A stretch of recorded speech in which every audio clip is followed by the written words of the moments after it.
The Butter Battle Book by Dr. Seuss.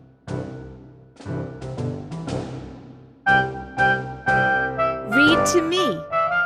Read it myself. Autoplay.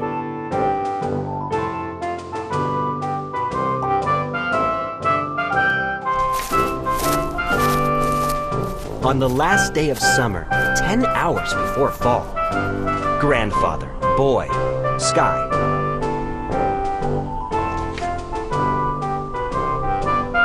My grandfather took me out to the wall. Wall, grandfather. For a while he stood silent.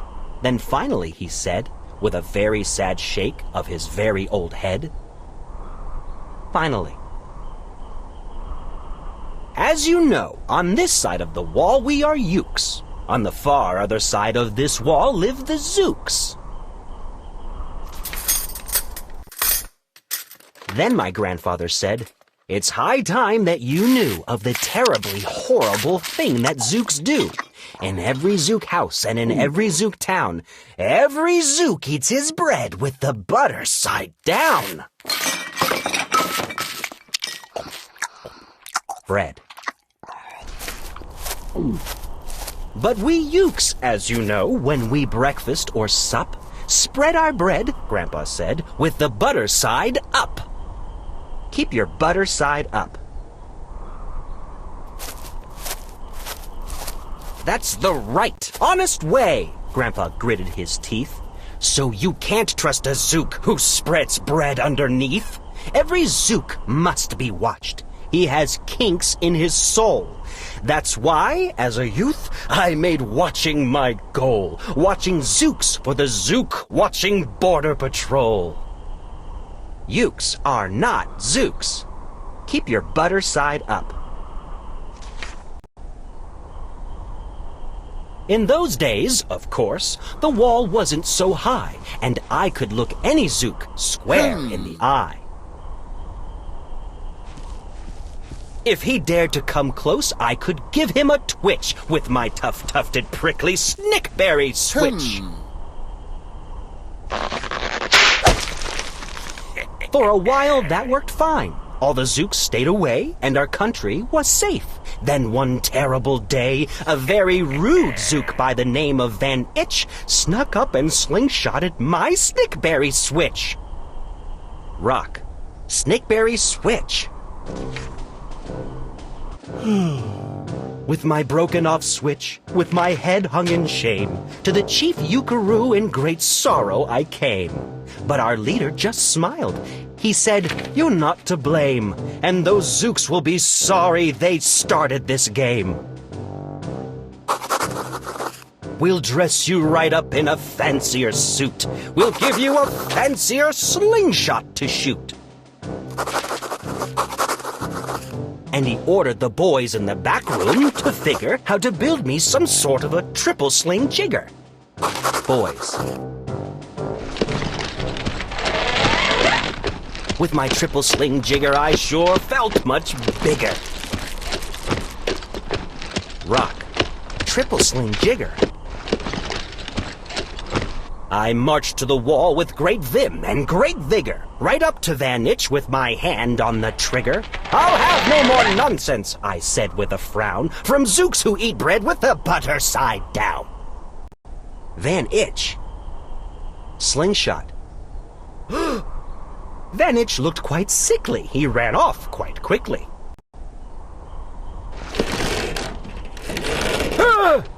I'm unhappy to say he came back the next day in a spiffy new suit with a big new machine, and he snarled as he said, looking frightfully mean,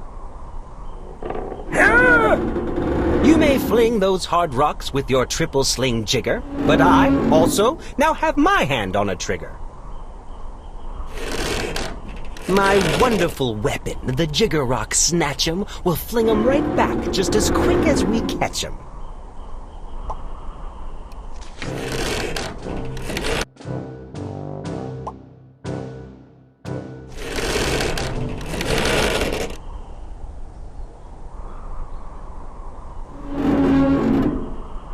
We'll have no more nonsense. We'll take no more gup from you ukes who eat bread with the butter side up. Jigger-rock snatch 'em.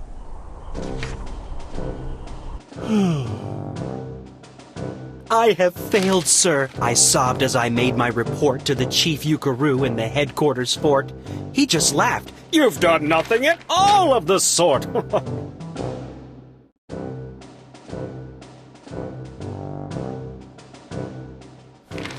Our slingshots have failed. That was old-fashioned stuff. Slingshots, dear boy, are not modern enough.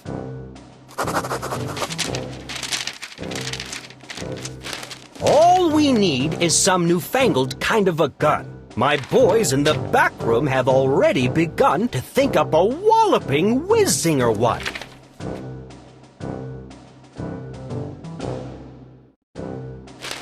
My bright boys are thinking they're on the right track. They'll think one up quick and we'll send you right back.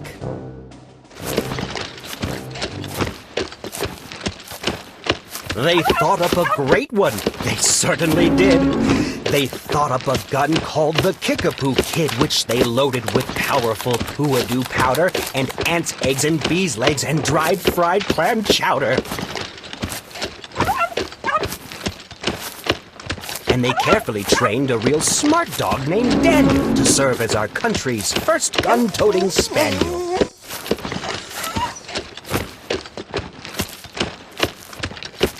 Then Daniel, the Kickapoo Spaniel, and I marched back toward the wall with our heads held up high. While everyone cheered and their cheers filled the sky, fight! Fight for the butter side up! Do or die!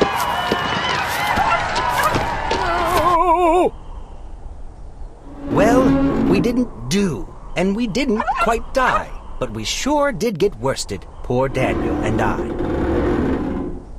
Daniel, grandfather.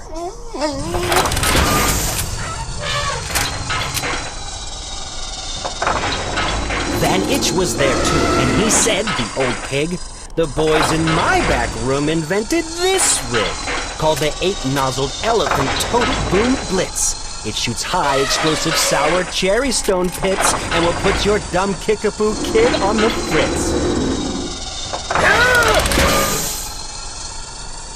Poor Daniel and I were scared out of our wits.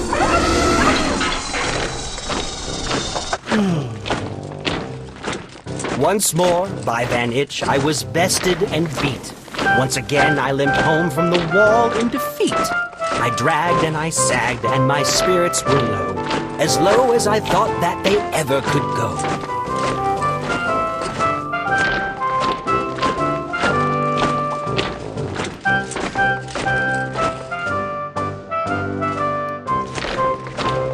When I heard a boom-bah and a diddle-dee-dill, and our butter-up band marched up over the hill. The Chief Ukaroo had sent them to meet me, along with the right-side-up song girls to greet me. Song girls. They sang, "Oh, be faithful, believe in thy butter," and they lifted my spirits right out of the gutter.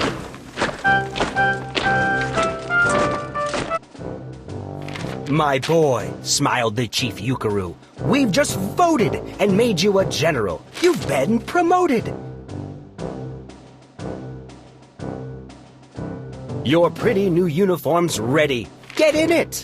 The big war is coming. You're going to begin it. And what's more, this time you are certain to win it. My boys in the back room have finally found how. Just wait till you see what they've puttered up now. In their great new machine, you'll fly over that wall and clobber those butter-down zooks one and all.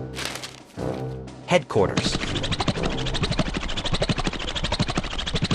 Those boys in the back room sure knew how to putter.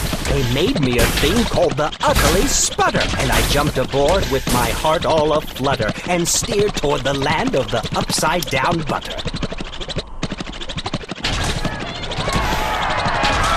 This machine was so modern, so frightfully new, no one knew quite exactly just what it would do. utterly sputter.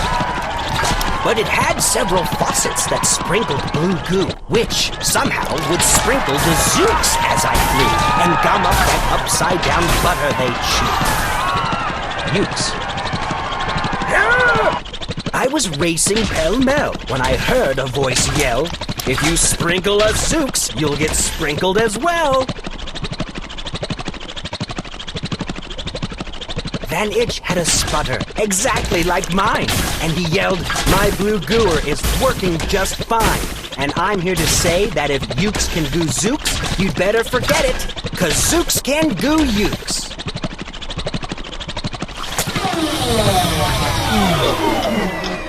I flew right back home, and, as you may have guessed, I was downright despondent, disturbed, and depressed.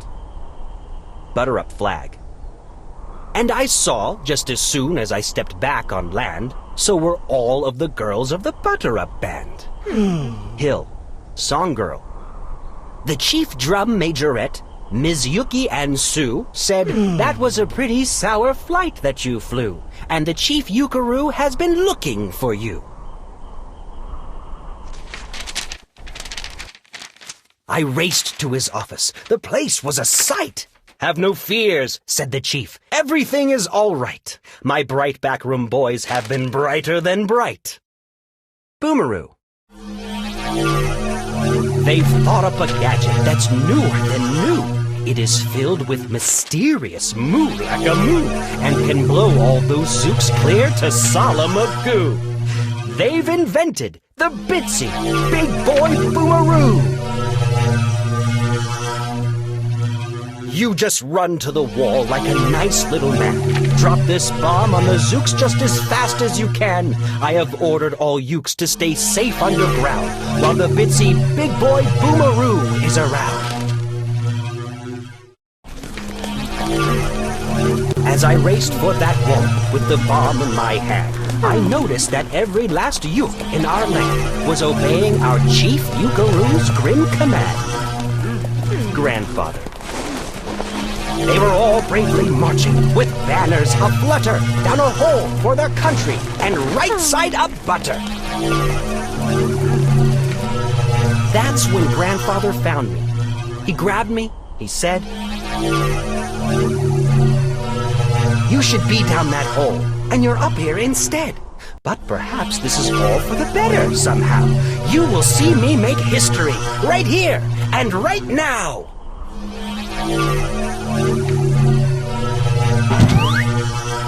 Grandpa leapt up that wall with a lopulous leap, and he cleared his hoarse throat with a bobulous beep.